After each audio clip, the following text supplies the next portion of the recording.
Cada vez hay niños en línea a edades más tempranas con acceso a contenido inapropiado para su edad. Están solos navegando, o sea, sin mucho acompañamiento parental. Y tenemos que estar cerca, ¿no? Para justo ayudarlos a navegar todo el contenido que están viendo. Buenos días, buenas tardes, buenas noches. Mi nombre es Andy y bienvenidos a un episodio más de DLR Podcast.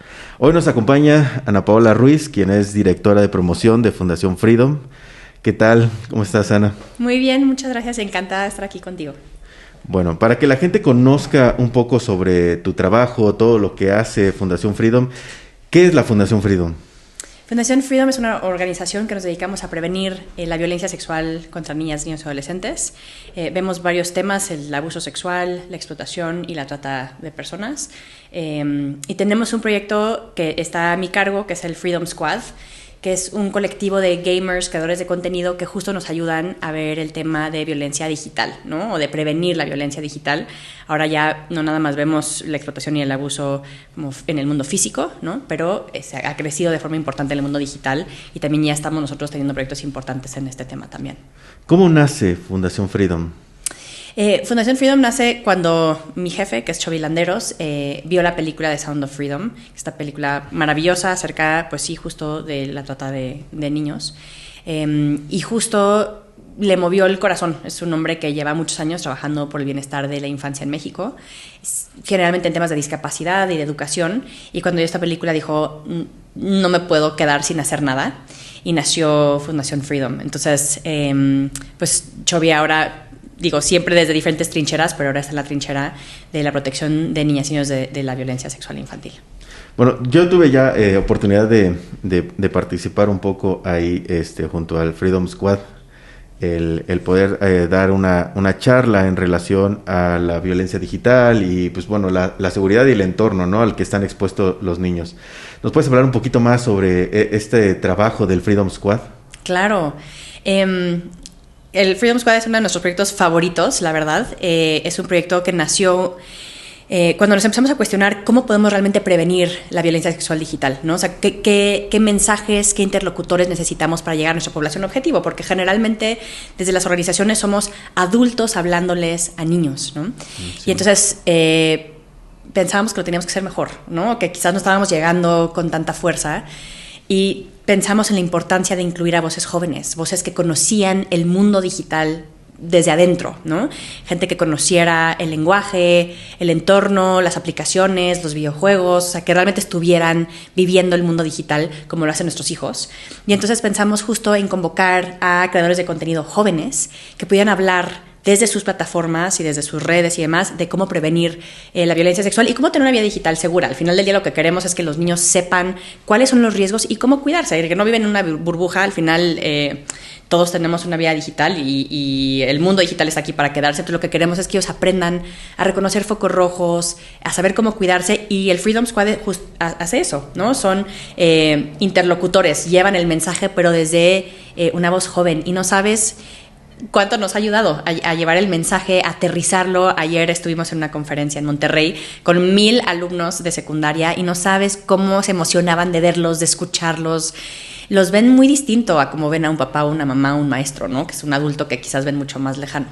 Y justo es lo que te iba a preguntar, porque es difícil. O sea, a mí que me ha tocado, por ejemplo, el platicar con chicos en escuelas, el que presten atención a un tema, el que tengan o puedan realmente como absorber esa información, pues cuesta muchísimo trabajo. Y de hecho te iba a preguntar eso, el cuál es la respuesta que hay, el que la información la transmita, por ejemplo, una persona que pues logran ver en redes, que luego los ven haciendo sus streams de juegos y demás, si realmente pues las personas pues se quedaban con esta información. Claro, o sea, es bien interesante ver la interacción de los niños con los creadores porque son sus fans, ¿no? O sea, como dices, los conocen de redes, muchas veces juegan con ellos en los streams, los están jugando, o a veces se meten a la partida, entonces sienten que los conocen, o sea, no los sienten tan lejanos, pero además quieren estar cerca, ¿no? O sea, desean estar cerca. Siempre que terminan las conferencias se acercan a pedir autógrafos, a platicar con ellos, a darles cartitas. O sea, hay una interacción muy distinta a que si fuera un adulto, ¿no? Que lo ven justo mucho más lejano. Y además la manera en que aterrizan el mensaje, nuestro Freedom Squad, siempre es muy divertida, ¿no? Hacen bromas o cuentan sus propias experiencias en los juegos. Entonces, todos estos como momentos de conexión con los chavos creo que ayudan a aterrizar el mensaje de una forma pues muy especial, ¿no? Y la verdad es que pues siempre los vemos con mucha emoción de conocerlos, de escuchar sus experiencias. Y algo muy padre de Freedom Squad es que tenemos experiencias muy diversas. Tenemos hombres y mujeres en el squad, tenemos algunos que están más grandes, otros que están más jóvenes, hay gente que ha vivido violencia en línea. Entonces, que cada quien hable de su experiencia creo que es muy enriquecedor. Hay algunos gamers, por ejemplo, que tuvieron una vida familiar buena, o sea, que no tuvieron pues mucho conflicto en casa y los dejaban jugar videojuegos. Hay otros que incluso se salieron de casa, que vivieron violencia en casa y entonces los videojuegos eran su refugio. O sea, poder hablar de estas diferentes experiencias creo que también aterriza muy bien con los niños, ¿no? Se sienten entendidos, se sienten reflejados.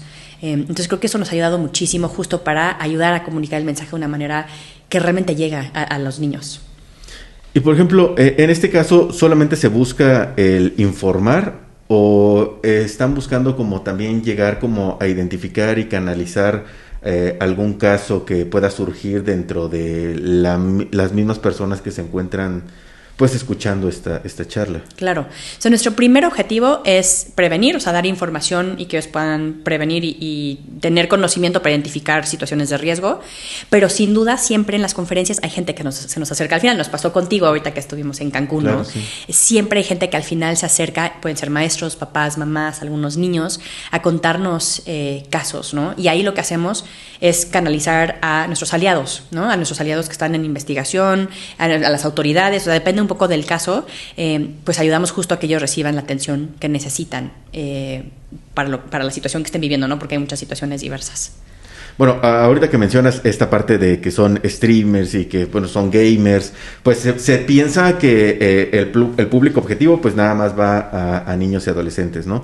Pero esta vez que pude pues estar participando en Cancún, pues había padres, ¿no? Entonces, ¿qué importancia ves en el hecho de no solamente transmitir la información a los niños, sino también comunicarlo a los padres? Me encanta esta pregunta. O sea, creo que lo que tenemos que hacer en prevención es llegar a los dos, ¿no? Por un lado, más bien, en primer lugar, a los cuidadores, o sea, los responsables de la seguridad digital de los niños son los papás, ¿no? Son quienes decidan si darle o no un dispositivo, cómo configurar o no los controles parentales, qué tipo de juegos o qué aplicaciones pueden bajar, si tienen controles parentales para bloquear contenido, compras, descargas, contactos, o sea, todo eso recae en los papás. Entonces, algo de lo que hacemos, que lo hicimos juntos en Cancún, junto contigo, fue decirles a los papás, a ver, esto te toca, ¿no? Quizás es un mundo que te cuesta trabajo, quizás es un mundo que desconoces, pero te toca. La responsabilidad de la seguridad digital de tus hijos es tuya. No se la delegues a ellos y a nadie más. Entonces, esta es una de nuestras principales líneas de acción en temas de prevención, y ahí los gamers nos ayudan mucho también a crear mucha empatía, ¿no? Decir, a ver, tienen que sentarse a jugar con sus hijos, conocer su mundo, entenderlos, ¿no? De pronto a los adultos nos cuesta trabajo, ¿no? Entender este mundo digital. Muchas veces somos padres análogos de hijos digitales, o sea, no crecimos con la tecnología que tienen nuestros hijos ahorita y nos cuesta mucho trabajo entenderla. Entonces, creo que es bien importante este trabajo con cuidadores, ¿no? Que de verdad, si no lo entienden, que vean un tutorial, que se capaciten, que busquen información, o sea, que estudien, que se sienten con sus hijos a conocer su mundo. Y por supuesto también la parte de equipar también a niñas, niños y adolescentes con esta información, porque al final ellos son quienes están navegando muchas veces en dispositivos que no están configurados para niños, en aplicaciones que no son aptas para su edad, en videojuegos que no son para ellos. Entonces, digo, también equiparlos a ellos con la información y el conocimiento, aunque son niños, ¿no? O sea, su cerebro no está lo suficientemente bien desarrollado todavía para tomar buenas decisiones, ¿no? Para aplazar la gratificación, para pensar a largo plazo. Entonces, a veces es difícil que ellos puedan tomar decisiones aunque tengan la información, ¿no? Entonces, por eso creemos que es tan importante trabajar con los. Y aquí hay un tercer elemento que son las escuelas, ¿no? Las escuelas también nos piden mucha capacitación para docentes, porque ellos tienen a veces que contener a los niños cuando enfrentan ciertas situaciones, como la exposición a la pornografía, como el ciberbullying, como todo este tema de violencia digital.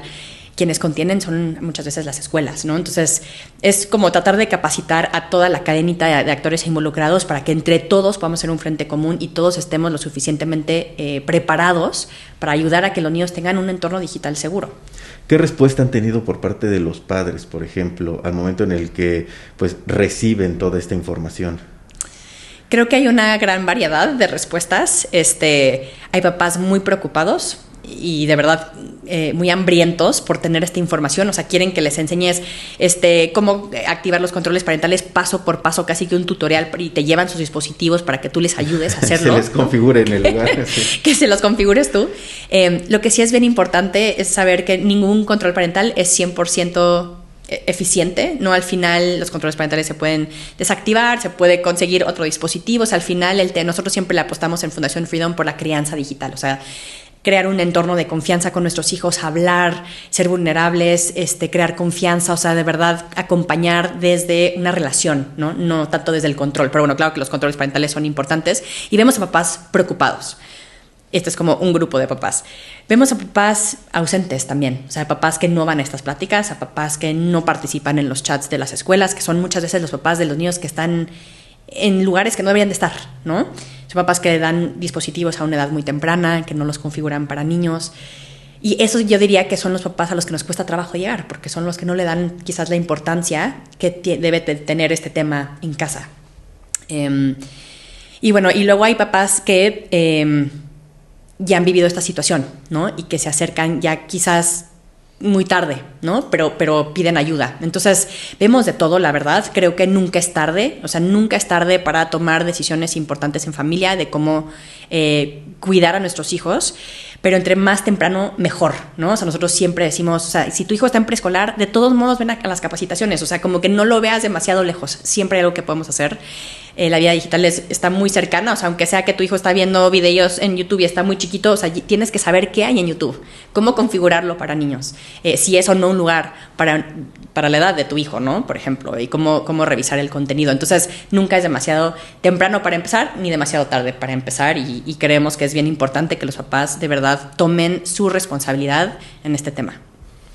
A veces yo pienso que la manera en cómo me toca a mí exponer mucha de la información que yo encuentro dentro de este entorno digital es como muy, muy fuerte. Y la respuesta siempre es como de miedo, ¿no? Cuando llego a presentar como todo lo que puedes estar expuesto. Y no solamente tú como adulto, sino también tus hijos, ¿no? Y que a veces no te das cuenta de todo esto. Y siento que a veces la respuesta que tengo con esto es como también el que ellos tienen como, ok, fue como demasiada información y me alejo también un poco. Entonces, ¿tú qué crees que sea como la manera en la que podemos hacer para que los padres estén prestando atención a esto? O sea, ¿de qué manera podremos hacer que comiencen a ver o obtener una respuesta favorable para que realmente pues comiencen a tomar estas medidas? Creo que es bien importante lo que haces tú, de informar claramente cuáles son los riesgos, no nada más para niños, como dices, para adultos, para personas de cualquier edad.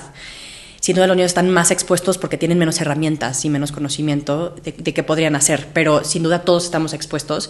Y sí creo que genera miedo porque no lo quieres ver, porque no piensas que no va a llegar a tu casa, porque no sabes qué hacer, cómo acomodar esa información. Pero lo que a nosotros nos ha funcionado en Fundación Freedom es siempre presentar el panorama, ¿no? Por más difícil que sea, pero también siempre acompañarlo con herramientas. Es decir, a ver, esto es a lo que estamos enfrentándonos, pero ¿qué puedes hacer? Y creo que eso para los cuidadores nos da mucha paz, ¿no? De decir como, estoy viendo el problema, pero también me están ayudando a saber qué hacer, ¿no? Ser muy prácticos en la manera en que podemos ayudarlos a fomentar la crianza en temas digitales, ¿no? Darles ideas de cómo sentarse a jugar con sus hijos, ver a sus creadores favoritos, darles tips muy puntuales de cómo activar controles parentales, para qué sirven, cómo son, cómo se ven en sus dispositivos. Creo que eso trae mucha paz, o sea, como la angustia que causa ver la realidad, siempre acompañado de qué puedes hacer tú, ¿no? Y cosas muy puntuales de hoy puedes ir a tu casa y empezar a tener una conversación, puedes empezar a configurar tus dispositivos. Creo que a todos nos trae un poco de paz, ¿no? Y creo que a nosotros nos dicen mucho los papás que si van a traumar a sus hijos, ¿no? Con estas conversaciones, y siempre decimos, a ver, si tus hijos ya están en internet, seguramente ya están viendo material, ¿no? Que tú tienes que estar abordando desde casa, ¿no? Entonces, no nos preocupemos, ¿no? No hablemos desde el miedo, desde el temor, pero sí pensando que estamos equipando a nuestros hijos. Es como cuando cruzan la calle, ¿no? No los vamos a traumar diciéndoles que si pasa un camión los va a atropellar si no voltean. Es la realidad. Es exactamente lo mismo en línea. Con mucho amor y con las palabras correctas para nuestros hijos en su etapa de desarrollo, podemos decirle, estos son los peligros que están que hay en línea. Y así es como puedes tú cuidarte, ¿no? Y yo también estoy aquí para cuidarte también. Pero sí siento que entre más prácticos podamos ser en este acompañamiento también a cuidadores, es mejor, nos hace a todos sentir un poco más de tranquilidad cuando escuchamos pues, los riesgos que son tan difíciles de escuchar a veces. Bueno, ese día del evento a mí me tocó ver los videos que ustedes presentaron y se me hizo increíble el contenido, la manera en cómo te transmite el mensaje, ¿no? Por ejemplo, estaba este video del el niño que tuvo la exposición como temprana a la pornografía y básicamente ves como el niño se consume por esto y la reacción del padre para poder como apagar, ¿no? Esto que lo estaba consumiendo. Entonces también mencionaste sobre unos cuentos. ¿Qué herramientas está haciendo la Fundación Freedom para poder llegar a comunicar este mensaje, ¿no? Porque no hablamos nada más de los riesgos como tal, sino en sí cómo es la exposición temprana de los niños a este entorno digital. Claro, acabamos de lanzar una campaña que se llama Tenemos que hablar, la pueden encontrar en tenemosquehablar.mx o en la página de Freedom, y justo la idea de Tenemos que hablar era crear, como tú dices, materiales que facilitaran la conversación entre cuidadores e hijos sobre temas bien difíciles, como la exposición a la pornografía, como el abuso sexual y otros, ¿no? El sexting también. Entonces nos tardamos un año porque de verdad trabajamos muchísimo en hacer estas piezas, pensando mucho en presentar la realidad, pero al mismo tiempo hacer un llamado a los papás a tomar cartas en el asunto de una manera empática y amorosa y responsable, ¿no? Entonces, bueno, son cuatro spots. El primero habla sobre el abuso sexual, que siempre o generalmente es de personas muy cercanas, ¿no? a la familia, y cómo como papás tenemos que aprender a detectar las señales y tener un acercamiento con nuestros hijos para poder atender la situación. El segundo spot es un spot justo sobre la exposición a la pornografía, que en México cada vez es a edades más tempranas. Se calcula que ahorita la exposición a la pornografía es alrededor de los 8 años.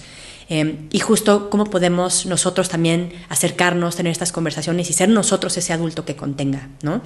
Y también, claro, que crear contextos digitales seguros, para que nuestros hijos pues tengan menos riesgo de exposición, ¿no? Eventualmente sucederá, pero que sea quizás a una edad no tan temprana. El tercer spot es un spot dirigido a adolescentes, es sobre sexting, y justo esta idea de no colocar a las personas que quieres en riesgo, ¿no? Y aquí le hablamos no nada más a la persona que está enviando la imagen, sino a la persona que lo está solicitando. Nos parece súper importante este tema porque tendemos como socialmente a culpar siempre a la persona que generalmente es una niña o una mujer a quien envía, ¿no? El material. La culpamos a ella, pero no hablamos de quién pide, ¿no? Porque esta persona la persona que pide está colocando a la otra persona en una situación muy difícil. De si le dice que no, quizás tenga repercusiones. Y si le dice que sí, también. O sea, es como nadie gana, ¿no? Para la persona que recibe esta solicitud de envío de material. Entonces, en este spot lo que queremos es de dos adolescentes que están intercambiando material sexual, como hablar a los dos, ¿no? De no ponerse en situaciones de riesgo, sobre todo si es alguien a quien tú estimas, ¿no? Un amigo, un novio, una novia. Y el tercer spot es una canción infantil, es como la joya de la corona, es una canción muy alegre, es una canción para niños, de cómo cuidar tu cuerpo y cómo cuidar nuestra burbuja, de toda la gente que nos quiera lastimar, de cómo cuidar tu intimidad. Entonces, estas son herramientas justo para facilitar la conversación, para que te puedas sentar con tus hijos a verlo y decir, quiero hablar contigo de esto, pero ve este spot. Es mucho más fácil tener como un agente externo que facilite la conversación. Sí. Me pasó con mi hijo, en su generación. Un niño en la escuela le dijo a las compañeras que pusieran XXX en el buscador, lo hicieron, le salieron imágenes pornográficas, y ese día me senté con mi hijo y le dije, vamos a ver este video, que fue el video de Fundación Freedom sobre expresión de la pornografía. Son videos además animados, que creo que eso también ayuda a que sea como más suave el tema, ¿no? Que es un tema bien duro. Y platicamos, y se lo enseñé y platicamos. Entonces, bueno, son herramientas justo para facilitar la conversación entre cuidadores e hijos sobre temas que a veces nos cuesta trabajo hablar, y por eso se llama la campaña Tenemos que hablar. ¿A qué crees que se deba este consumo cada vez más grande de los niños sobre la pornografía? Porque cada vez son más pequeños. O sea, yo todavía recuerdo que cuando yo comencé mi trabajo, yo hablaba en cuestión de números, el que los niños a los 12, 13 años. Pero ahorita ya hablamos de niños a los 8 años. ¿A qué crees que se debe esto? Es una gran pregunta. Creo que hay hay muchos factores que contribuyen. Cada vez hay niños en línea a edades más tempranas, ¿no? Con acceso libre, vamos a decir, a contenido inapropiado para su edad. están solos, ¿no? Están solos navegando, o sea, sin mucho acompañamiento parental, y esto es algo que trabajamos mucho con los cuidadores, de que tienen que estar presentes, o sea, aunque estén en una tablet, en una computadora, en un teléfono, tenemos que estar cerca, ¿no? Para justo ayudarlos a navegar todo el contenido que están viendo. También un entorno cada vez más sexualizado en línea, ¿no? O sea, cada vez... Pues sí, en todas las aplicaciones sociales vemos más cuerpos con menos ropa, o sea, como que estamos siempre expuestos pues a contenido sexual, ¿no? Y que creo que es muy fácil que eso vaya escalando. Y por supuesto, el crecimiento de las plataformas pornográficas, y eso es bien importante, o sea, las plataformas pornográficas no tienen ningún filtro de nada, o sea, no verifican la edad. Sí, o sea, cualquiera puede darle clic. Cualquier persona puede entrar. Y puedes entrar por un enlace que te mandaron, puedes entrar poniendo XXX en el buscador. O sea, la facilidad de encontrar material pornográfico hace que todos estemos súper expuestos, ¿no? Haciendo quizás alguna búsqueda que pues no tenía un fin sexual, pero que alguna palabra resonó con alguna de estas plataformas, te lleva a contenido sexual. O sea, con un par de clics puedes llegar fácilmente como un niño que está buscando alguna otra cosa quizás. Entonces creo que este tema de que las páginas pornográficas tengan tan poca... sí, o sea, como que sean tan fáciles de encontrar y que tengan tan pocos filtros es un problema para las infancias, ¿no? Y cada vez más se habla de pedir que las páginas pornográficas verifiquen la edad, que tengan más pasos para poder acceder, ¿no?, al material que están viendo, pero la realidad actual es que no existe, ¿no? Son de muy fácil acceso, son gratuitas, entonces cualquier persona puede acceder al material y compartirlo. Y nosotros, si me permites hablar específicamente acerca de la pornografía, o sea, la pornografía causa un daño muy especial en temas de abuso sexual infantil y violencia sexual. Y tiene que ver con cómo funcionan las páginas pornográficas. O sea, es como un YouTube. Cualquier persona puede subir material sexual. No tienes que comprobar que es tuyo, ni que las personas que están ahí consintieron a estar en ese material, ni tienes que decir qué edad tienen. Hay muchísimo material de abuso sexual infantil, real, o sea, violaciones, que están en páginas pornográficas. Y cómo funciona es como YouTube. O sea, tú monetizas sobre este material. Entonces, cada vez es material más violento, más degradante, porque eso es lo que genera más views. Entonces, las páginas pornográficas son esta cadena de explotación sexual de hombres, mujeres, niñas y niños, pero sobre todo de mujeres y niñas. Y es una herramienta que se usa mucho en el grooming, ¿no? O sea, los depredadores muestran pornografía a los niños como para normalizar las relaciones sexuales o la violencia sexual antes de ellos hacer algo con ellos, ¿no? Sí, en fin, abusar de ellos. Entonces, es importante no normalizar la pornografía, el consumo de pornografía, como seguir pidiendo que estas plataformas tengan más filtros, que puedan verificar la edad. En fin, tenemos que exigirles más, ¿no? Bueno, vemos esta parte en la que existe una responsabilidad de parte de las plataformas, porque también algo que tú mencionabas mucho en tu plática y me pareció increíble es que dices, incluso las redes sociales, a pesar de que te dicen que están hechas para niños de cierta edad, no tienen manera de verificar que el niño que está registrándose tenga la edad correspondiente para participar dentro de este entorno, ¿no? Y a lo que puede estar expuesto en estas redes. Pero bueno, no solamente es como esta parte de la responsabilidad de las plataformas, sino que también vemos cómo los niños tienen acceso a los dispositivos cada vez más pequeños. Así es. Y algo que fue increíble es mientras tú estabas dando la plática, se hicieron como preguntas de quién tiene reglas en casa en relación al uso de dispositivos.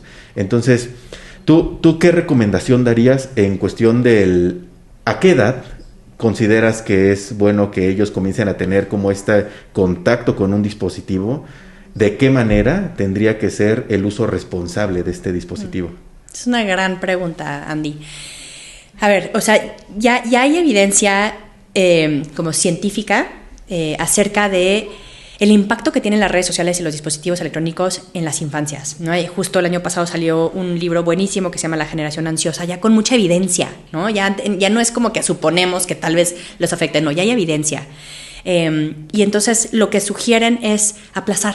O sea, aplazar lo más posible el uso de redes, específicamente de uso de redes sociales y de smartphone. Porque les estás abriendo un mundo de contenido y contactos y de muchas cosas para el cual no están listos todavía. Entonces, a tu pregunta de cuál es la manera de introducirlo, cuál sería la mejor manera, lentamente, ¿no? Cuando son niños que usen, hay recomendaciones de diferentes academias de pediatría. La Academia Americana de Pediatría dice que niños pequeños deberían estar expuestos máximo 1 hora, ¿no? Y no es que sea obligatorio, o sea, es como 1 hora máximo al día si están expuestos, ¿no?, a algún tipo de dispositivo, pero que sea contenido educativo. Entonces podemos empezar con programas de ciencia, de manualidades, incluso ya en edad como de primaria baja hay videojuegos muy divertidos que son colaborativos, o sea, que toda la familia puede jugar, y yo siempre soy súper fan de esos juegos porque me siento a jugar con mis hijos y es algo que hacemos juntos como familia, es una actividad familiar. No son juegos en línea, ¿no? Son juegos para niños pequeños, y poco a poco, y esto es bien importante decirlo, hay videojuegos, o sea, muchas veces los papás piensan que sus hijos todavía no tienen redes sociales porque están muy chiquitos, pero están jugando en línea. Hay muchos videojuegos que tienen comunicación con otros jugadores que sirven como una red social. Entonces, puede ser que sea un niño de 7 años que está en Roblox, que está en Minecraft, que está en Fortnite, que no tiene todavía redes sociales, pero si está en estas plataformas, está teniendo contacto con los jugadores con mensajería pública y privada. O sea, hay muchas, con mundos, con contenido muy inapropiado, hablando específicamente de Roblox. Entonces, tenemos que tener mucho cuidado cuando empezamos a permitir que tengan una vida digital, en donde nos estamos permitiendo tener vida digital. Entonces, siempre cuidar la clasificación. Por ejemplo, si son videojuegos, revisar que sea un juego apto para la edad. Si tienen chats en línea, que nosotros siempre recomendamos, tú usa lo que ellos te están pidiendo antes. Si te están pidiendo Minecraft, siéntate tú a jugar Minecraft antes de dárselo a tu hijo. Hay manera de desactivar el chat en Minecraft. O sea, hay muchas maneras dentro de lo que nos están pidiendo jugar, crear un entorno digital seguro. De eso se trata, ¿no? De que donde estén puedan estar más seguros y con filtros y con herramientas que los cuidan. Y hacerlo poco a poco. O sea, si ya en temas, por ejemplo, de niños de primaria alta, ya se empieza a introducir el tema del celular, yo diría, hablen como generación, pónganse de acuerdo, porque siempre resistir la presión social es más fácil en grupo. Te cuento un poco mi experiencia. O sea, yo estoy totalmente en contra de darle a mi hijo de 10 años un celular, pero ya hay niños en su generación que tienen celulares inteligentes, ¿no? Entonces yo me junté con mi grupo de amigas, con las mamás del grupo de mis hijos, y con la generación, y decir, a ver, ya la recomendación es que no redes sociales hasta los 14 años y no teléfonos inteligentes hasta los 16. Entonces, ¿por qué no nos ponemos de acuerdo? O sea, quizás no seamos todos, quizás seamos solo algunos, pero hay que ponernos de acuerdo y entre todos aguantar y entre todos aplazar. Entonces, podemos darles teléfonos como que no son smartphones, que les dicen dumb phones, o teléfonos tontos, que son estos Nokia. O sea, si nos preocupa un tema de comunicación, puede ser un teléfono que no sea un teléfono inteligente, que nos sirva el propósito de comunicarnos. Hay relojes inteligentes que tienen un SIM, y te puedes comunicar con tu hijo. Entonces, hay como muchas maneras de ir atendiendo nuestras preocupaciones, quizás de seguridad, de comunicación, de querer saber dónde están, si salen a partidos de fútbol y no vamos con ellos. O sea, como que ir acompañándonos, pero que sea una introducción paulatina, lenta, que vaya acompañada de muchísima información. Y pues nada, irles enseñando a ellos a cómo cuidarse, también tomando en cuenta su cerebro, su madurez, su responsabilidad, si ellos nos enseñan que son responsables. Creo que no hay una fórmula mágica o perfecta, cada familia tiene que decir cómo hacerlo, pero yo te diría, entre más lento y más acompañado es mejor. Y esto que mencionas sobre el que, se recomienda el uso de un dispositivo, ¿hablamos de el teléfono o hablamos de dispositivos en general? Porque hoy en día es jugar en el teléfono o jugar en una consola, o la televisión también tiene acceso a internet, entonces ahí también puedes ver exactamente los mismos videos que estabas viendo en el teléfono. Entonces, ¿aquí hablamos de el dispositivo o hablamos en general de todos los dispositivos? Tienes toda la razón. Cuando hablamos del entorno digital, quizás pensamos en un celular, ¿no? Pero el entorno digital conectado a internet, como tú estás diciendo, es el celular, la tablet, la computadora, la consola, la tele. O sea, es como todo a lo que nuestros hijos están expuestos, que está conectado a internet. Y eso es lo que tenemos que estar pensando en proteger, ¿no? En cuidar, en crear estas capas de protección. Entonces, ¿qué filtros tiene tu tele, por ejemplo, si tienes YouTube? o otros canales. O sea, ¿cómo estás tú cuidando la integridad de tus hijos en la tele? ¿Cómo lo estás cuidando en su tablet? Por ejemplo, nos toca muchísimo en su tablet o consola, donde ellos jueguen. Nos toca muchísimo que papás llegan y dicen, es que mi hijo hizo compras o mi hijo descargó aplicaciones y es que están navegando en un dispositivo que el papá o la mamá configuró con su cuenta de adulto. No le hizo una cuenta de niño. Entonces es bien, bien importante, siempre en todas nuestras capacitaciones decimos, lo primero que tienen que hacer es crear una cuenta para niños e iniciar sesión en el dispositivo de niño con la cuenta de niños, porque entonces ya está ligado a tu cuenta de adulto y tú puedes poner todos los controles parentales que tú quieras y es bien fácil. Yo diría como hasta te ahorra conflictos, porque yo desde mi celular pongo que puede usar su tablet viernes, sábado y domingo 1 hora y solito la tablet después de 1 hora se desactiva. Y entonces, pues, mi hijo sabe que después de que se desactivó ya tiene que ir a jugar afuera al parque, no sé, hacer legos, lo que querramos que haga. Pero ya tú te ahorras esa pelea, ¿no? Ese conflicto de, y déjalo, ¿y por qué estás ahí? Y entonces no sé qué, no, o sea, solito él sabe y él se tiene que administrar. Tienes 1 hora, úsalo como tú quieras, y solito te va a avisar cuando se tiene que apagar, ¿no? Puedes, incluso desactivar compras, descargas, muchas cosas que no tendrían por qué tener acceso un niño, ¿no? Estas noticias de niño se gastó la fortuna de sus papás comprando diamantes en un videojuego, todo eso se controla desde los controles parentales. A mí me llegan avisos, por ejemplo, cuando mi hijo quiere descargar una aplicación y yo lo tengo que aprobar, ¿no? Me dice, te voy a pedir una aplicación. Yo la reviso y si estoy de acuerdo, le pongo a autorizar y ya se descarga en el iPad de mi hijo, por ejemplo, ¿no? O sea, hay muchas cosas que nosotros podemos ayudar a controlar desde nuestro dispositivo cuando nuestro hijo está navegando en un dispositivo que está hecho para niños, ¿no? Que está en una cuenta para niños. Y creo que ese es uno de los principales errores que cometemos como papás. Y nos toma 10 minutos, ¿no? A crear esta cuenta. Pero así lo tenemos que hacer para todos los dispositivos, como bien decimos, ¿no? O sea, que en todos los dispositivos que ellos estén expuestos, que haya una cuenta para niños, que haya un entorno digital seguro para ellos y que ahí puedan navegar, ¿no? Que ahí puedan tener una vida digital divertida, segura, entretenida, porque lo que queremos es que aprendan a divertirse, a cuidarse, incluso a socializar de una forma segura. ¿Cuál es tu opinión en este punto? Porque las escuelas sí son muy estrictas en este papel de no permitimos el uso de dispositivos, ¿no? O no queremos que los alumnos estén sumando, haciendo operaciones con el teléfono, porque eso también los distrae en otras cosas.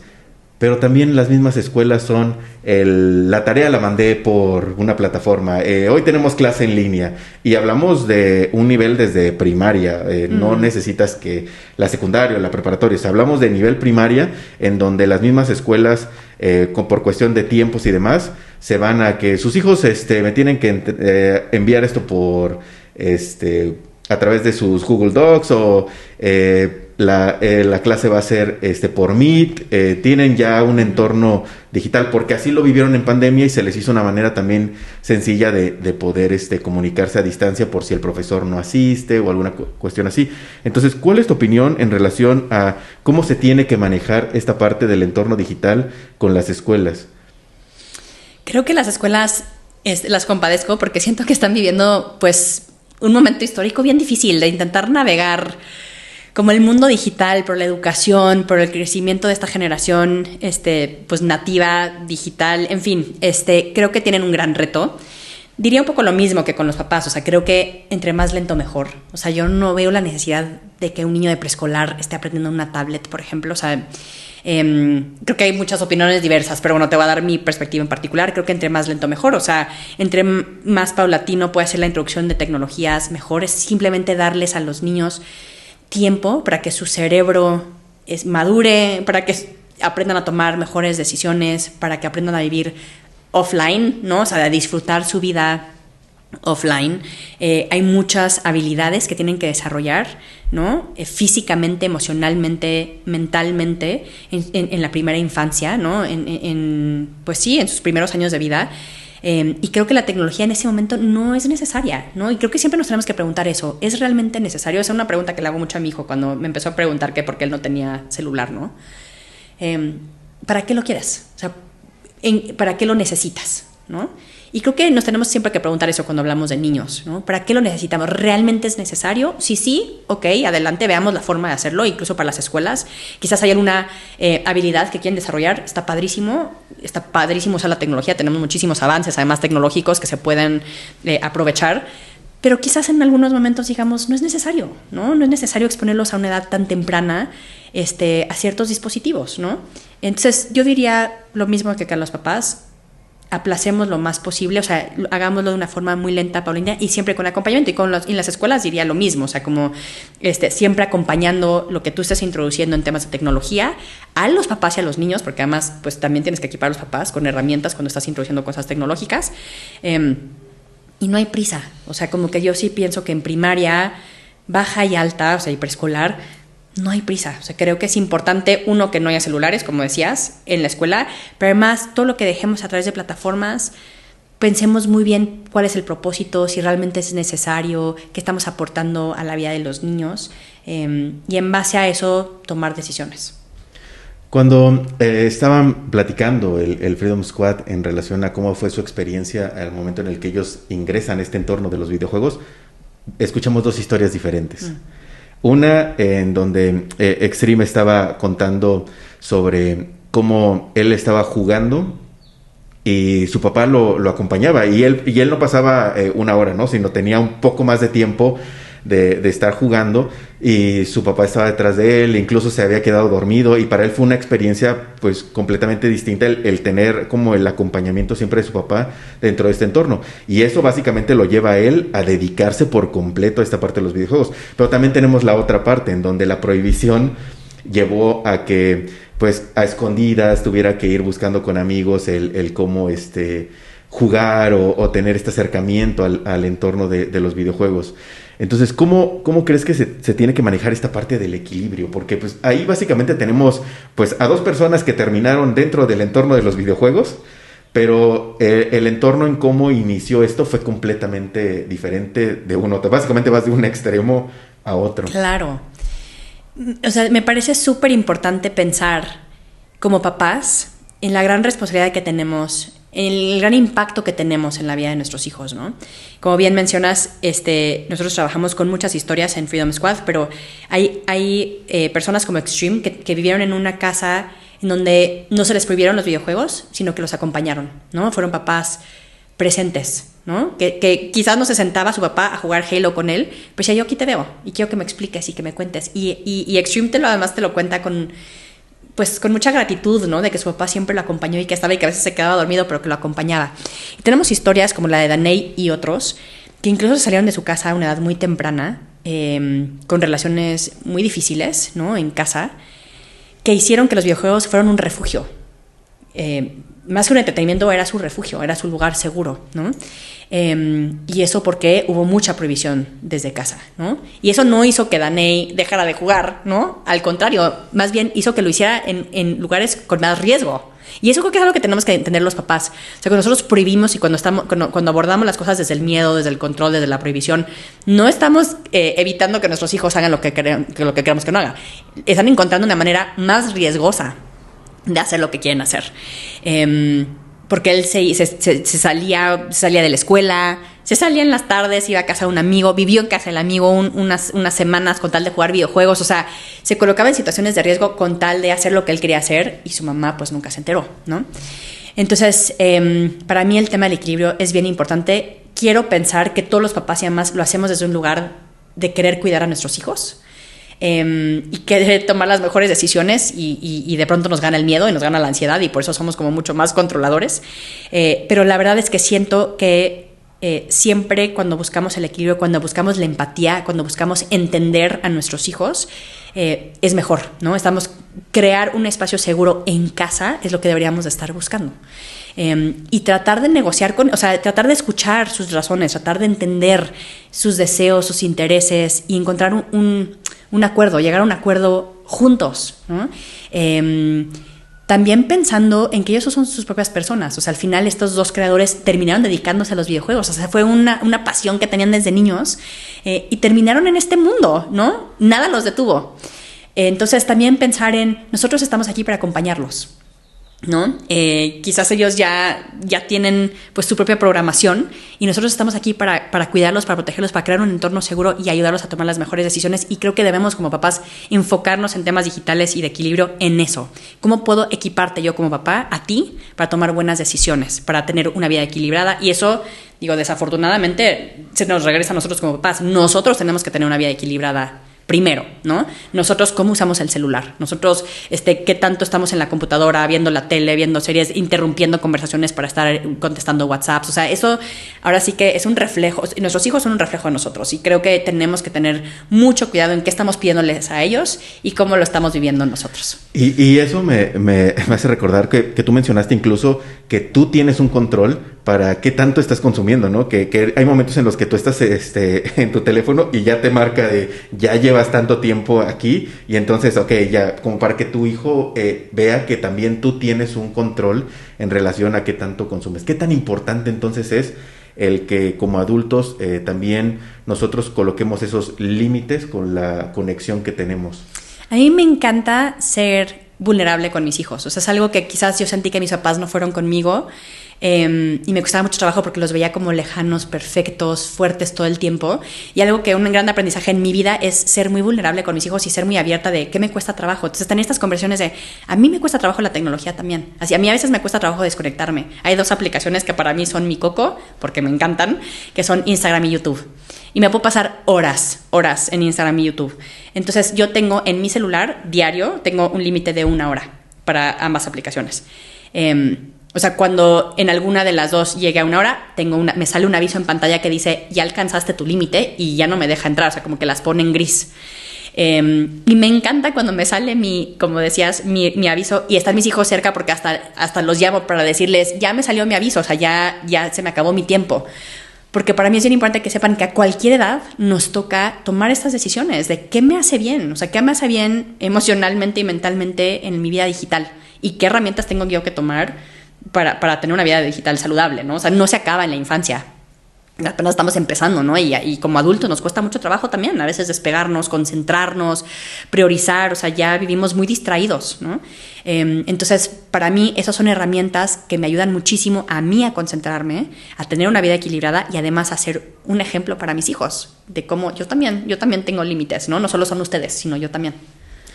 Para los padres que nos ven, que están viendo, escuchando lo que estamos platicando, ¿de qué manera ellos pueden acercarse para poder informarse más al respecto? Porque, digo, también es muy sencillo el decirles, es que infórmate esto, pero muchas veces no por nuestra cuenta, o sea, nos cuesta mucho trabajo ir y buscar la información así, y es mucho más fácil como decir, ok, ¿dónde me puedo acercar como para comenzar a entender todo esto? Claro.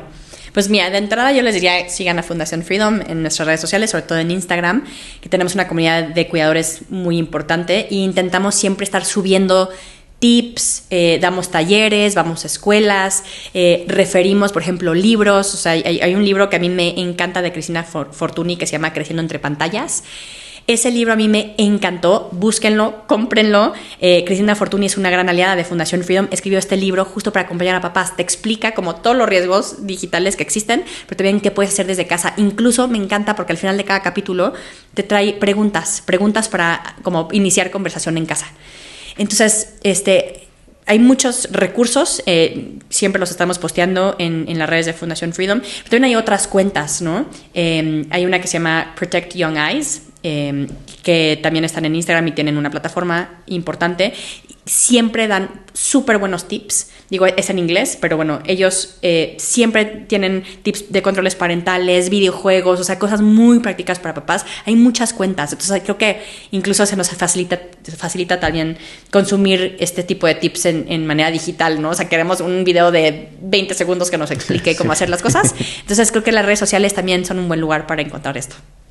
Entonces tú ves esta parte importante de la navegación guiada, que tiene que ser como ya una regla para que los padres constantemente estén como si vas a navegar en esto, o sea, vamos a navegar juntos en esto. O sea, ¿tú consideras que ya tiene que ser esa regla base para poder introducir a nuestros hijos a Internet? O sea, yo diría que no es que siempre tengamos que estar presentes, porque creo que también es bien difícil, pero sin duda las primeras o sea, que seamos una presencia constante, más que siempre estemos como haciendo todo con ellos. Sí creo que es bien importante también darles autonomía, que sientan que ellos pueden hacer las cosas, pero que seamos una presencia constante. Hay una cifra, o sea, muy alarmante, de que el promedio de que pasan los papás hablando de temas digitales con sus hijos, que son como 8 minutos, en toda la infancia. Cuando más bien tiene que ser una conversación constante. Entonces yo diría más bien encontremos espacios de conexión. O sea, sin duda los primeros años tenemos que estar mucho más cerca, ir soltando, pero sí cuando estén haciendo tarea, por ejemplo, yo diría acérquense cuando estén en navegadores abiertos, buscadores, acérquense. O sea, no es que tengamos que estar encima, creo que también eso no ayuda, pero estemos cerca. Y creo que tener estas conversaciones constantes de qué están viendo, qué han hecho, qué les gusta, qué les dejaron leer, qué páginas están buscando, en fin, ayuda también a que ellos puedan hacer preguntas, que nosotros podamos ver en dónde andan, qué les gusta, en fin, ¿no? Que estén siempre acompañados. Tú mencionaste algo, por ejemplo, ahorita que mencionas de siempre estar acompañados, el dónde dar ese espacio para utilizar los dispositivos. Hablabas de que la consola y tratar de que sea en la sala, uh-huh, para que pues las personas que estén ahí vean con quién de cierta manera se comunica, qué dice, que no sea como en un espacio cerrado. ¿Qué tan importante es esto? Claro, no. Creo que es bien importante porque hay estudios incluso que dicen que los lugares más en donde pasan más cosas en temas de grooming y de sextorsión y de sexting y demás, son en espacios cerrados. O sea, cuando un niño se mete a un cuarto y está solo, ahí está en una situación de mucho mayor riesgo. Entonces, es mucho mejor que esté en un espacio como público de la casa, o sea, una sala, un comedor, la sala de televisión, donde hay más personas a su alrededor, simplemente. Eso ya es un factor protector, ¿no? Nos ayuda a nosotros a estar viendo lo que sin estar encima, a estar revisando, checando, escuchando las conversaciones, viendo el contenido, sentándonos con ellos a jugar o ver lo que están viendo. Es un factor protector en sí. Y ahorita que dijiste esto de qué tanto acompañamiento, qué tanto estar presentes, me acuerdo muchísimo, creo que fue Cristina Fortuny que lo dijo, pero decía que cuando nuestros hijos son chiquitos tenemos que ser como perros, ¿no? O sea, como que todo el tiempo encima de ellos, así como jugando con ellos y viendo lo que hacen y muy, muy, muy presentes, ¿no? Porque además lo estamos enseñando a navegar el mundo digital. Y que ya cuando van creciendo tenemos que ser como gatos, ¿no? Así como esta presencia constante que como que te acaricia, así como que de pronto la cola, o sea, estás no encima, porque ya necesitan otro tipo de autonomía y libertad, pero estás. Entonces, creo que también entender cómo va evolucionando nuestro rol como cuidadores es bien importante, sin dejar de estar. Bueno, y también hay que tomar en cuenta que esta parte de informarse sobre el cómo es el manejo y demás de entornos digitales, pues nos corresponde a todos, ¿no? Porque los mismos riesgos que tiene un menor los puede llegar a tener un adulto. Y bueno, la fundación como tal no solamente trabaja dentro de un entorno digital, ¿no? Así es. ¿Qué otras actividades tiene? Claro. Mira, nosotros trabajamos el tema, pues ahora sí que en diferentes rubros, en temas de prevención. Hacemos mucho trabajo con prevención en hoteles, en aeropuertos, con aerolíneas, en temas de explotación, abuso y trata de niñas y niños. Trabajamos mucho en fronteras, en playas, en destinos turísticos como Cancún, y lo que buscamos es justo capacitar a los tomadores de decisiones, o sea, a la policía, a las fiscalías, a los empresarios, a los restauranteros, a los legisladores, a los jueces. O sea, realmente queremos pues sí, prevenir desde la capacitación y la información y la preparación de toda la gente pues que está en estos entornos donde se da la explotación y el abuso. También tenemos una parte importante de incidencia, en donde buscamos siempre que haya un mejor marco normativo para regular estas cosas. Y justo el año pasado participamos en la reforma de una ley en Quintana Roo que ahora exige que los hoteles revisen la afiliación de los niños que ingresan a los hoteles, porque, como saben, hay mucho tema de explotación sexual en destinos turísticos, ¿no? Y antes, no sé, si tú entrabas con un niño, nadie te preguntaba quién era ese niño, ni si tenía alguna relación contigo. O sea, quien hacía el check-in es el adulto, ¿no? Pero ahora, gracias a esta reforma, tienen que pedir la afiliación del niño. O sea, ¿quién es? ¿Es tu hijo? ¿Es tu papá? Como las aerolíneas lo hacen ahora también, sí, ¿no? Entonces, lo que siempre buscamos también es tener una incidencia en temas legislativos para que contemos como país con un mejor marco normativo para pues prevenir, ¿no? La trata, la explotación y el abuso sexual infantil. Y bueno, por supuesto que el ámbito digital, ¿no? Y toda la parte que hacemos con cuidadores, con escuelas, con niñas, niños, adolescentes. Tenemos un cuento infantil que comentaste hace ratito también, que justamente habla, se llama Lo que no te contaron de Caperucita Roja, y justo habla de una niña que conoce a alguien en línea. Y pues no es quien dice ser, ¿no? Pero una anécdota muy chistosa ahorita que decías que esto nos aplica a todos, se lo di a mi suegra para que lo leyera cuando recién salió y me dice, este libro es para mí, o sea, no es para niños nada más, es para mí. Y yo, claro, es que esto nos puede pasar a cualquier persona, de cualquier edad. ¿A cuántos niños ha rescatado la Fundación Freedom? Nosotros trabajamos sobre todo en Quintana Roo y ya llevamos más de 260 niños y adultos rescatados, porque muchas veces en estos operativos de rescate no solamente hay niños, hay adultos también, sobre todo mujeres, justo atrapados en temas de trata sexual. Entonces, pues hemos trabajado de una forma importante con el Estado, con la Fiscalía, con la unidad especializada ya, justo para poder, pues ahora sí que rescatar a estos niños que habían estado atrapados en temas de explotación y darles una oportunidad, ¿no?, de una nueva vida.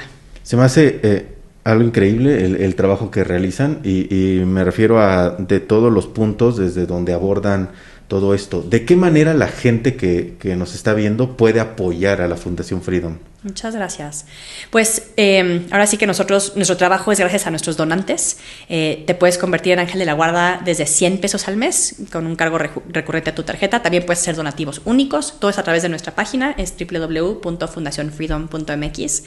Entonces nos encanta pues justo tener este contacto con nuestros donantes. Una vez al mes mandamos un boletín de todo lo que estamos haciendo con los donativos, desde capacitaciones, incidencia, trabajo con autoridades, y otros agentes importantes para nosotros, como hoteles, aeropuertos, escuelas y demás.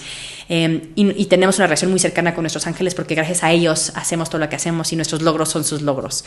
Entonces, bueno, siempre que nos puedan donar es, pues, importantísimo para seguir trabajando en lo que trabajamos, y también que nos sigan y que compartan información. O sea, para nosotros es muy importante que la gente conozca lo que estamos haciendo, pero no nada más que conozca lo que estamos haciendo nosotros, sino que lo repliquen, ¿no? Que se informen y que puedan hablar de estos temas en la comida, con sus amigos, en la fiesta, en la cena, en su escuela. O sea, que realmente se lleven este mensaje de prevención a donde sea que estén. Algo que a mí me parece gravísimo y yo pues cada que tengo oportunidad siempre toco este tema. México es un país con una cifra enorme. Si no es que lo colocas en el número 1, al menos sí lo colocas en los primeros 3 lugares de abuso sexual infantil, de creación de contenido íntimo infantil, de incluso de todo este turismo sexual, ¿no?, infantil. Entonces, el número es enorme en este tipo de casos. ¿Qué podemos hacer nosotros para comenzar a reducir esta cifra? Es muy dolorosa la realidad en México, como bien dices. Creo que para llevarnos como algo práctico a casa nosotros es hablar del tema, visibilizarlo, porque muchas veces nos da como miedo hablar de estos temas, y creo que algo que hemos aprendido es tenemos que hablar, ¿no?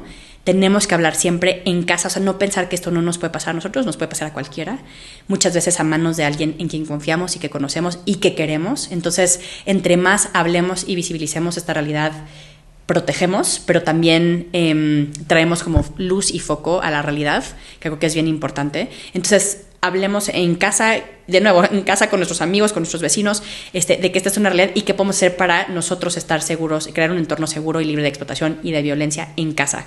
No normalizar situaciones de abuso como la pornografía, o sea, no consumir ni normalizar que exista la pornografía, hablar de las problemáticas de la pornografía. Me encanta escuchar a gente que toma nuestras conversaciones y luego yo los escucho en sus redes sociales hablar de por qué la pornografía no es algo que deberíamos de normalizar o de consumir. O sea, me encanta que seamos replicadores de estos mensajes tan importantes en la sociedad. Y también ser como un agente de cambio, ¿no? Todos tenemos un lugar de incidencia, ya sea con nuestra familia, nuestro trabajo. Un compañero de Fundación Freedom estaba en un chat de empresarios, si lo pueden creer, de empresarios mexicanos, en donde se mandaban pornografía. Y un día él dijo, esto no está bien. O sea, yo les quiero dar, o sea, no nada más dijo esto está bien y se salió del chat. Dijo, esto no está bien y les quiero regalar un curso acerca de la pornografía y la explotación sexual. Y entonces invitó a Fundación Freedom a que les diéramos a los miembros de ese chat una capacitación acerca de la pornografía. Y cuando terminó esa capacitación, decidieron los miembros de ese chat no mandar pornografía por ese medio, ¿no? Entonces, todos tenemos un lugar de incidencia, todos podemos levantar la voz y decir, oigan, yo tengo esta información y les quiero compartir que esto no está bien. Y seguramente había otras personas en ese chat que quizás no tenían la valentía de levantar la voz, no lo sé, pero podemos incidir y crear un lugar mejor, espacios y un México libre de violencia sexual y violencia sexual infantil. Y justo te iba a preguntar, porque era ¿qué podemos hacer cuando somos espectadores? Porque muchas veces te toca ser espectador sin necesidad de que tú tengas la intención de querer consumir, porque de pronto estás en un grupo completamente diferente y comienzan a llegar estas imágenes o mensajes, o luego vemos como dentro de un entorno llega alguien a introducir el tema, ¿no? Entonces, ¿qué nos toca a nosotros el hacer cuando somos espectadores, ¿no? Y vemos que está sucediendo todo esto. O sea, si vemos que conocemos que a un amigo o alguien ya está compartiendo el contenido íntimo sin consentimiento, o que por ahí está incitando a otros a consumir cierto tipo de contenidos, ¿qué es lo que podemos hacer? Qué buena pregunta. O sea, yo creo que hay como diferentes niveles, dependiendo un poco de qué tan fuertes o valientes o equipados nos sentimos en el momento. Yo diría que el nivel más bajo o más fácil sería reportar y bloquear. O sea, siempre que estemos en una situación, vamos a hablar digitalmente, en donde alguien está empezando a mandar contenido, es bien importante que lo reportemos. Y si no te sientes con la fortaleza de hablar públicamente en ese momento, yo diría reportar y bloquear. Si te sientes más fuerte y más equipado, yo diría en ese momento puedes tocar base con la persona, o sea, escribirles directamente y decir, oye, esto no está bien, o sea, no estoy de acuerdo con lo que esto está pasando, necesitamos hacer algo y te pido que por favor no lo envíes, o le avisas a la persona cuyo material se está enviando, en fin, ¿no? Yo creo que si ya te sientes lo suficientemente informado, fortalecido, equipado, haz un statement público, o sea, que en el chat puedas decir, oigan, no estoy de acuerdo con lo que está pasando aquí, creo que tenemos que eliminar, bloquear, sacar a esta persona, en fin, o sea, como crear un acuerdo colectivo de para qué se va a usar este chat, por ejemplo, ¿no? Si es un chat en donde se están... y siempre podemos reportar. Ahora, a mí me encantaría escucharte a ti, o sea, porque yo siento que tú ves mucho estas situaciones hay chats enormes en diferentes plataformas con muchísimo contenido de abuso sexual infantil, el otro día salió una noticia de cómo estos chats en donde además incitan a abusar y a violar y demás, ¿no? O sea, como que me encantaría escucharte a ti, o sea, como tú qué piensas que deberíamos de hacer. Estos son algunas de las cosas que nosotros recomendamos, pero ¿tú qué recomendarías en estas situaciones? Bueno, algo que yo siempre he mencionado es que el quedarnos callados normaliza este tipo de actos. Así es. Entonces, no solamente los normaliza, sino también te vuelve cómplice de esto. Porque si tú estás en un grupo de amigos y en estos amigos empiezan a compartir fotos de alguien que conoces, fotos que pues son publicadas y compartidas en ese momento sin consentimiento, pues tú no tienes por qué acceder a continuar ahí. Entonces tienes esta opción de simplemente hacerte a un lado y decir, ¿sabes qué? Es que yo no quiero pertenecer a esto, y te sales de ese grupo, ¿no? Que es como muy importante, que no por querer pertenecer necesitas tú volverte cómplice de un delito, porque aquí ya hablamos de un delito, ¿no? Claro. Y sobre todo cuando se tocan como cierto tipo de contenidos, porque, bueno, cuando se comparte pornografía, bueno, dices, ok, depende mucho de si el video que está publicado en ese sitio fue publicado con el consentimiento o no, o se trata de un contenido creado por una empresa, pero aún así podemos tomar la decisión de decir si queremos participar en este tipo de actos, ¿no? Entonces creo que es muy importante el que siempre tomemos esta decisión de si es algo que a mí no me gusta, no tengo por qué mantenerme en esto. Y como lo mencionas, si tú te sientes todavía mucho más seguro de tomar esa decisión de decirle, ¿sabes qué? Es que esto que están haciendo está mal, es algo que tienes que hacer. Creo que nos corresponde a todos la seguridad. ¿Sí? No es nada más algo que tenga que enfocarse al Estado o a las autoridades. Creo que la seguridad nos corresponde a todos. Y el hecho de cómo siga creciendo este tipo de actividad nos corresponde a todos. Porque mientras yo sigo aceptándolo o normalizándolo, esto cada vez va a estar encaminado a llegar a muchas más personas. Si yo le pongo ese alto, en ese momento, entonces yo comienzo a reducir el impacto que tienen este tipo de contenidos. Pero sí, la verdad es que no es tan alejado a lo que tú mencionas. Creo que es muy importante la manera en la que nosotros respondemos o actuamos ante este tipo de situación. Y sin duda creo que la respuesta sería no te quedes sin hacer nada, ¿no? Ya con la información que tienes, eres responsable, ¿no? O sea, ya sabes lo que implica, ya sabes lo que representa. Solamente, o sea, escoge que en el nivel que quieras hacer algo, pero haz algo, ¿no? Y creo que algo que dijiste bien importante es que es un delito, ¿no? Sobre todo si es el tema de reenviar.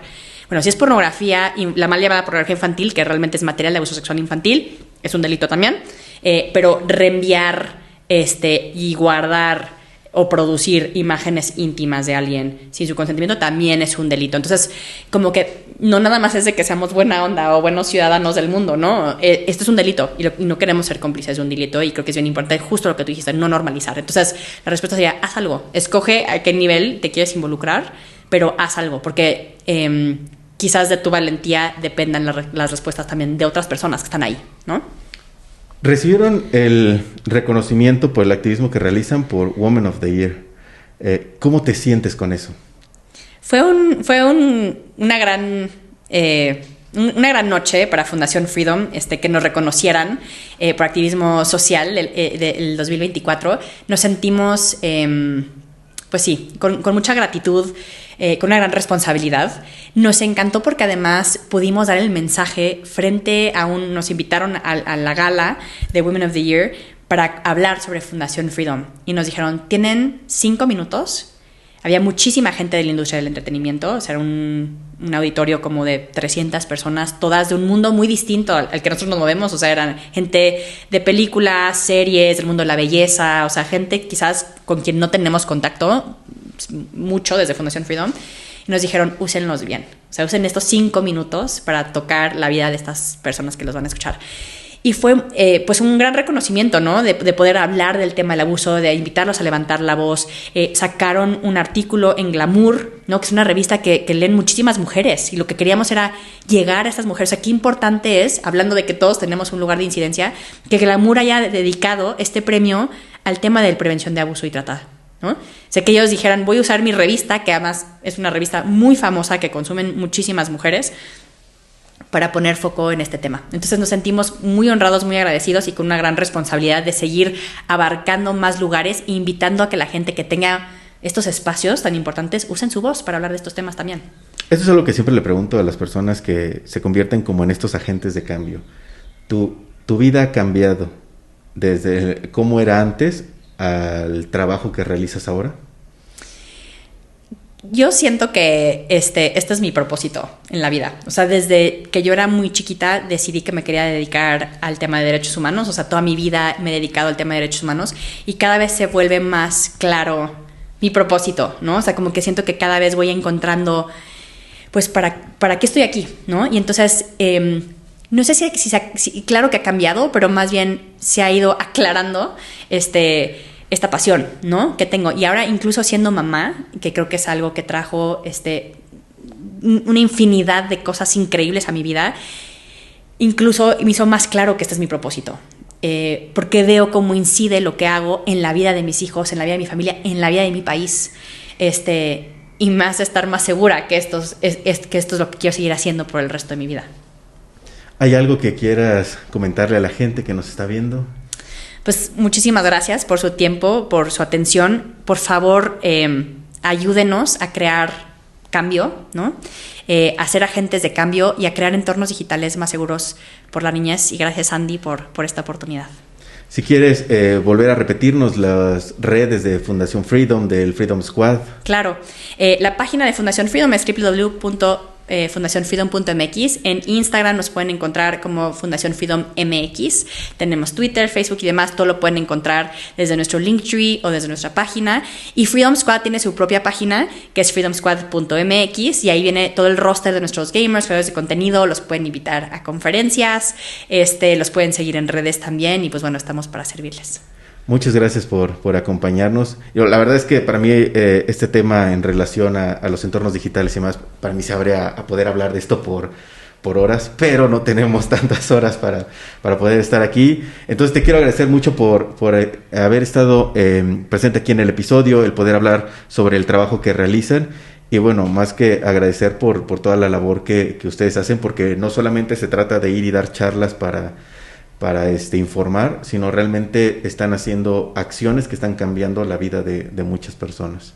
Muchísimas gracias a ti y por todo lo que haces tú también. Creo que hemos hecho una gran alianza y apenas estamos comenzando.